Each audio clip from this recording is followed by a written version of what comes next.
প্রকৃত ভয় তোমাদের ভিতরে থাকতে হবে। আমি যদি আজকে এই শত শত জনতাকে প্রশ্ন করি, আল্লাহ বলছেন আল্লাহকে ভয় করার জন্য, আমরা কি আল্লাহকে প্রকৃত ভয় করি? মোটেও করি।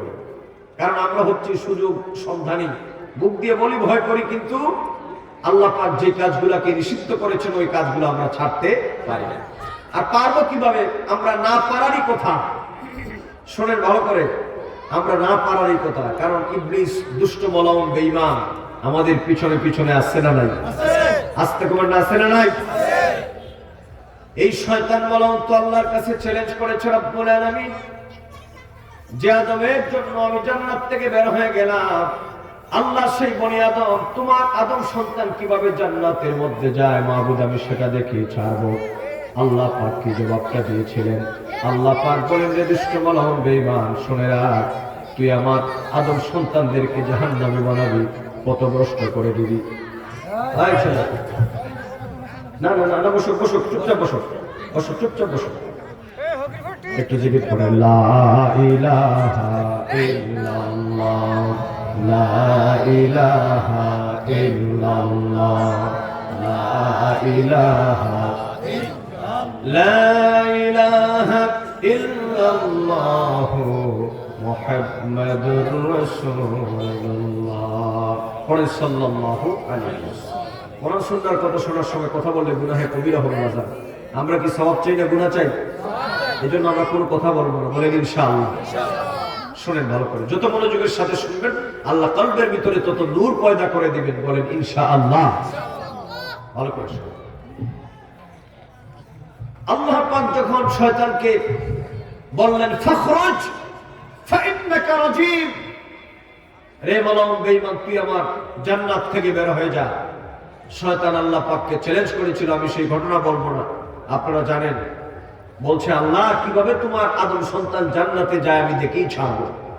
তাহলে বোঝা গেল আমাদের জান্নাতে যাওয়ার প্রতিবন্ধক হিসাবে একটা দুশমন, একটা মালাউন বেঈমান আছে। এর নাম কি? কথা বলেন, এর নাম কি? এজন্য আল্লাহ পাক বলেন, বান্দা শুনে রাখো, এই পৃথিবীতে তোমাদের দুশমন বলতে যা বোঝায়, সব দুশমনের চাইতে বড় দুশমনকে তোমরা জানো। আল্লাহ পাক বলেন, তোমাদের জন্য আমি আল্লাহ ঘোষণা করে দিলাম, সবচাইতে বড় দুশমন হলো শয়তান।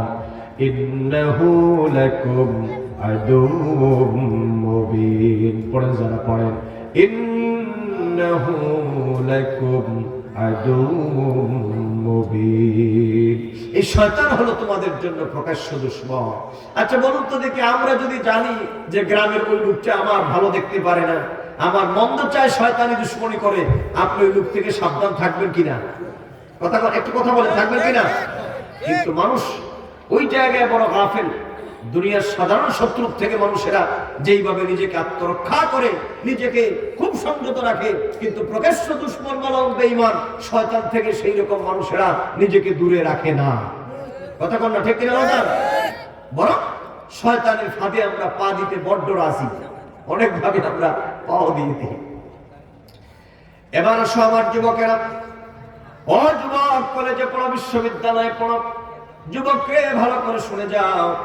আমার শ্রদ্ধেয় মুরব্বী বাবাজিরা এবার বলবেন, হুজুর তাহলে আমরা বাঁচবো কিভাবে?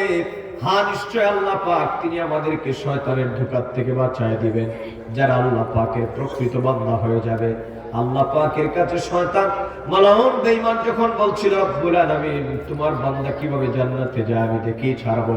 গুঞ্জনের জনগণ, আমি ছাড়া আমাদের কথা নয়, আল্লাহর কথাটা আপনাদেরকে শোনায় দিই, দিলের মধ্যে গেঁথে রাখবেন। আল্লাহ পাক বলেন, শয়তান তুই আমার বান্দাদেরকে জান্নাতে যাইতে দিবি না, কিন্তু শুনে রাখ, ইন্না ইবাদি লাইসা লাকা আলাইহিম সুলতান। এ শয়তান শুনে রাখ, তুই আমার বান্দাকে পথভ্রষ্ট করবি, ডিরেক্ট করবি, কিন্তু ইন্না ইবাদি, নিশ্চয় যারা আমি আল্লাহর প্রকৃত বান্দা হয়ে যাবে, লাইসা লাকা আলাইহিম সুলতান, তুই মরদুদ মালাউন বেঈমান শয়তানের কোন কর্তৃত্ব আমি আল্লাহর বান্দার উপর, প্রকৃত বান্দার উপরে চলবে না। সুবহানাল্লাহ। দেখেন আল্লাহ আমাদেরকে কত ভালোবাসেন।